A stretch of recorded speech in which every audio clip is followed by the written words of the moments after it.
En tant qu'être humain, nous nous considérons souvent comme des êtres réfléchis, rationnels, qui basent le plus souvent leurs décisions sur la logique. Et pourtant, notre cerveau filtre en permanence les informations qu'il reçoit par des mécanismes mentaux automatiques, inconscients, prévisibles, qu'on appelle les biais cognitifs. Et ces biais cognitifs, ils vont nous influencer. Ils vont nous amener à faire des raccourcis et à prendre des décisions rapidement sans réfléchir de manière approfondie. Même s'ils sont utiles et efficaces, ces biais cognitifs, ils peuvent aussi nous conduire parfois à des erreurs d'appréciation. Dans ce premier épisode d'une trilogie, nous nous intéressons au phénomène passionnant des biais cognitifs et à la manière dont ils influencent nos décisions financières et notre relation à l'argent. Pourquoi avons-nous souvent du mal à épargner malgré nos bonnes intentions ? Comment la façon dont une offre financière est présentée peut-elle influencer notre perception et nos décisions ? Comment nos émotions influencent-elles nos choix d'investissement ? Pourquoi répétons-nous parfois les mêmes erreurs financières ? Qu'est-ce qui nous fait croire à tort que le succès passé garantit le succès futur ? Élément de réponse dans cet épisode. Avant d'aller plus loin, je vous informe que vous trouverez dans le descriptif de l'épisode un lien pour télécharger une fiche conseil sur les biais cognitifs liés à l'argent. Je vous invite à la récupérer si le sujet vous intéresse et si bien évidemment vous souhaitez pouvoir prendre des décisions financières éclairées.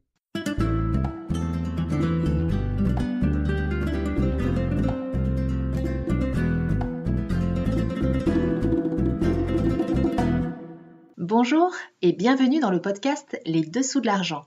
Je m'appelle Delphine, je suis coach de vie spécialisée dans la relation à l'argent. L'argent est encore un sujet tabou dans de nombreux pays et il peut susciter chez les gens des émotions très fortes et très variées, allant de la joie au dégoût, en passant par l'admiration, la frustration, la honte, la colère et la haine. Comment l'argent, qu'il soit réel ou virtuel, peut-il avoir un tel impact ? Que se cache-t-il derrière le Graal argent ? Dans ce podcast, j'ai à cœur de partager avec vous des clés pour nous permettre de nous réconcilier avec l'argent et de le remettre à sa juste place. Ensemble, libérons-nous des croyances et des conditionnements qui nous empêchent d'être libres financièrement.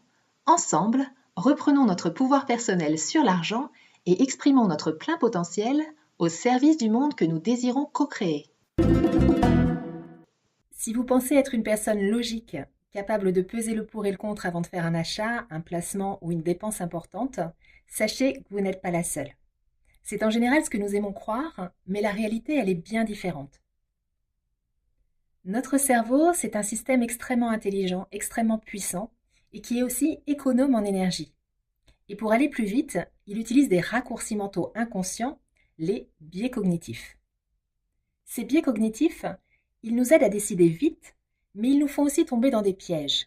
Et dans le domaine de l'argent, ces pièges peuvent avoir des conséquences comme des pertes financières plus ou moins importantes, des dettes, des mauvaises habitudes et des regrets. Qu'est-ce que les biais cognitifs exactement ?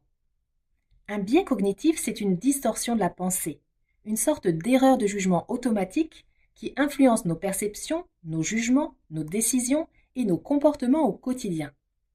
C'est en fait une erreur de raisonnement ou d'appréciation due à un raisonnement court, facile, rapide et automatique. Notre cerveau adore faire des raccourcis et en cas de danger, c'est particulièrement utile pour survivre.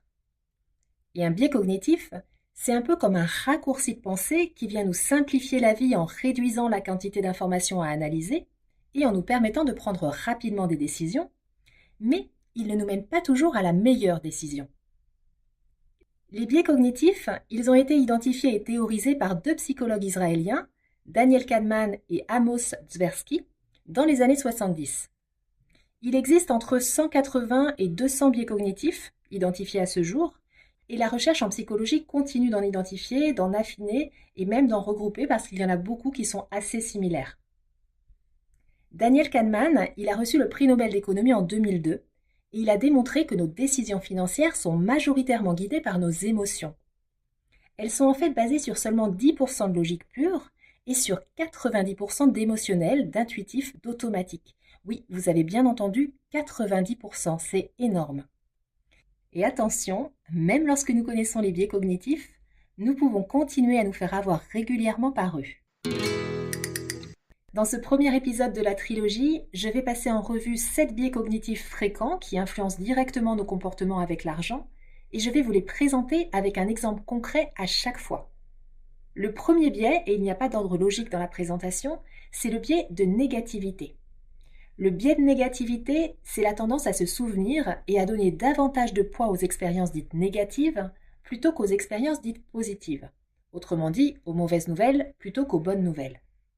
Dans le domaine financier, c'est par exemple une personne qui a déjà fait 5 bons investissements et qui va soudainement subir une perte sur son dernier placement. Et suite à cette perte, elle va arrêter totalement d'investir, même si elle a obtenu des gains auparavant avec d'autres types d'investissements.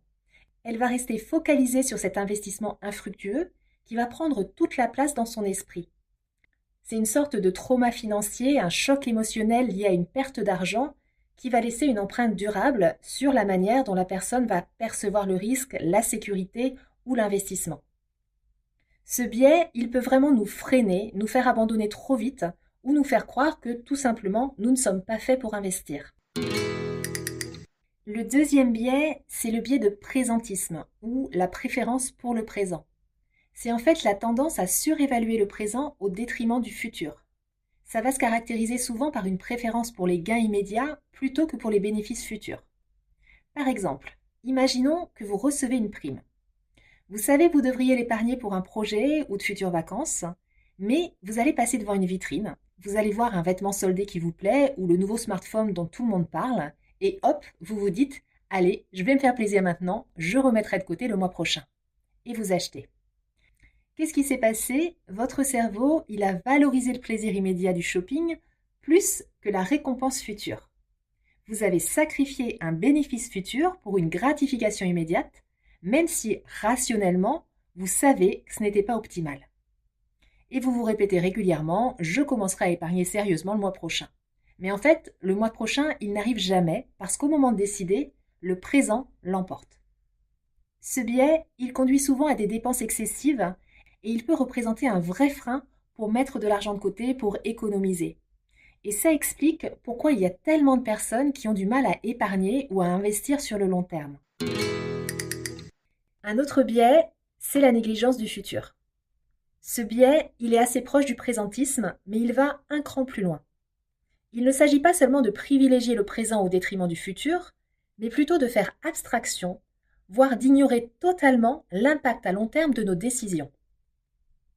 Imaginons que vous prenez un crédit à la consommation avec un taux d'intérêt élevé, sans vraiment faire le calcul sur les années à venir. Sur le moment, ça vous permet d'acheter ce dont vous avez besoin. Mais derrière, vous ne prenez pas vraiment le temps de calculer combien vous allez rembourser au total ou de mesurer l'impact que cela va avoir sur votre capacité d'épargne ou sur vos finances dans 5 ans. Vous vous dites « je verrai ça plus tard ». Sauf que plus tard, les intérêts, ils se seront déjà accumulés et le poids de la dette, il va peser lourd. Ça peut se traduire par un endettement excessif qui devient difficile à gérer, une réduction de la capacité d'épargne ou d'investissement futur, de la difficulté à planifier pour des projets importants comme un achat immobilier, la retraite ou autres projets.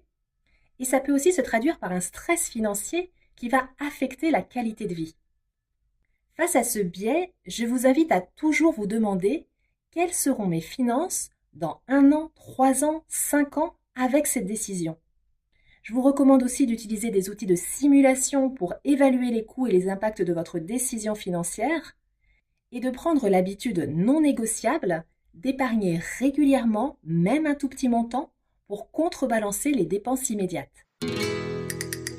Autre biais, l'aversion à la perte. Le biais d'aversion à la perte, il stipule que la douleur psychologique causée par une perte est environ 2 fois plus intense que le plaisir ressenti lors d'un gain équivalent. Autrement dit, perdre 1 000 € fait 2 fois plus mal que gagner 1 000 € ne fait plaisir. Ce biais, il peut vous empêcher de couper vos pertes et de réallouer votre argent intelligemment. Imaginons que vous avez investi 1 000 € dans une action. Elle chute à 700 €. Vous refusez de vendre parce que ce serait perdre et cela fait très mal psychologiquement. Alors vous vous dites que vous allez attendre que cela remonte pour au moins récupérer votre mise, mais vous attendez parfois trop longtemps.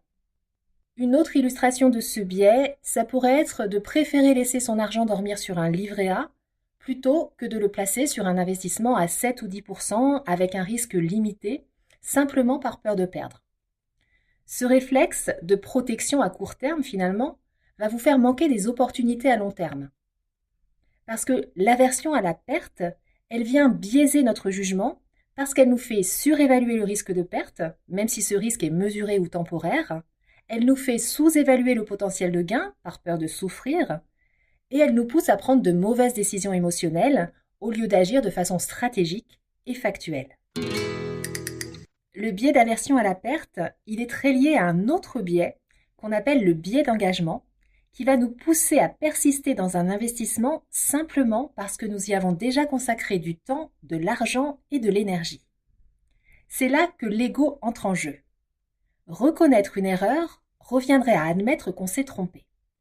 Et alors on va se dire, j'ai déjà trop misé, je ne peux pas abandonner maintenant, alors que justement, la meilleure décision, ce serait parfois de couper ses pertes exactement à ce moment. Autre biais, le biais de cadrage. La manière dont une information est présentée change la manière dont nous la percevons. Même si le fond de l'information est identique, la forme va changer notre réaction émotionnelle ou rationnelle. Par exemple, vous voyez une publicité qui dit « économisez 20%». Ça semble attractif.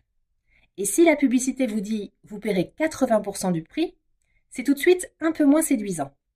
Pourtant, les deux phrases, elles veulent dire exactement la même chose. Il y en a une qui met l'accent sur le gain, l'autre sur la dépense. La première est perçue comme positive, avantageuse, et la seconde comme décevante, désavantageuse. Les institutions financières comme les banques, les sociétés d'assurance, les gestionnaires de patrimoine utilisent cet effet en permanence, parfois inconsciemment et parfois vraiment volontairement. Prenons l'exemple d'une proposition d'investissement dans un PER, un plan d'épargne retraite. Le marketing va insister sur le fait que ce contrat permet d'optimiser votre fiscalité plutôt que de vous dire « l'argent investi sur ce produit est bloqué pendant plusieurs années ». Cela va mettre l'avantage fiscal en avant plutôt que le manque de liquidité.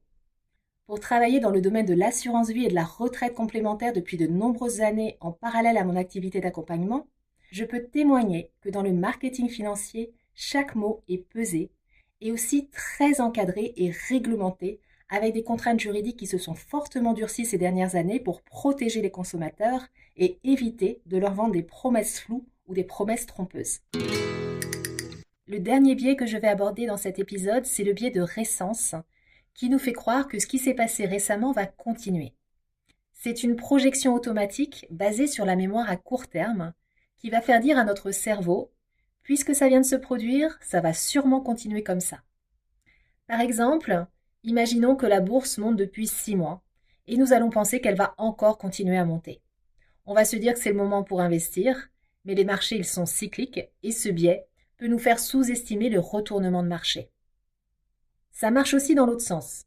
Imaginons que les marchés chutent de 10% ce mois-ci et vous décidez de vendre. Vous risquez de vendre au pire moment alors que le marché pourrait rebondir. C'est vraiment important de ne pas confondre tendance récente et tendance durable et de veiller à ne pas investir sans recul, par mimétisme ou par euphorie. Pourquoi est-ce que c'est important de connaître les biais cognitifs ?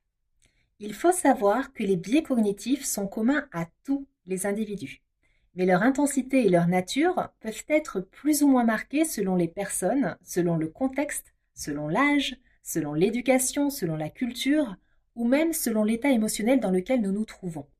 Lorsque nous nous sentons fatigués, nous pouvons par exemple préférer commander et nous faire livrer un repas à domicile plutôt que de nous préparer un plat sain, parce que ça nécessite moins d'efforts, c'est plus rapide, mais ce n'est pas forcément la meilleure option à moyen et à long terme, à la fois pour nos finances et pour notre santé. En situation de fatigue ou de stress, nous sommes aussi davantage susceptibles de réagir émotionnellement plutôt que rationnellement. La prise de recul est plus difficile et nous sommes aussi plus enclins aux réactions impulsives. Si nous avons investi en bourse par exemple, nous pourrions plus facilement décider de vendre les actions en cas de baisse des marchés pour éviter une perte supplémentaire, même si ce n'est pas forcément la décision la plus adaptée et la plus rationnelle. Et il faut aussi garder en tête, bien sûr, que les biais cognitifs sont renforcés par nos expériences passées.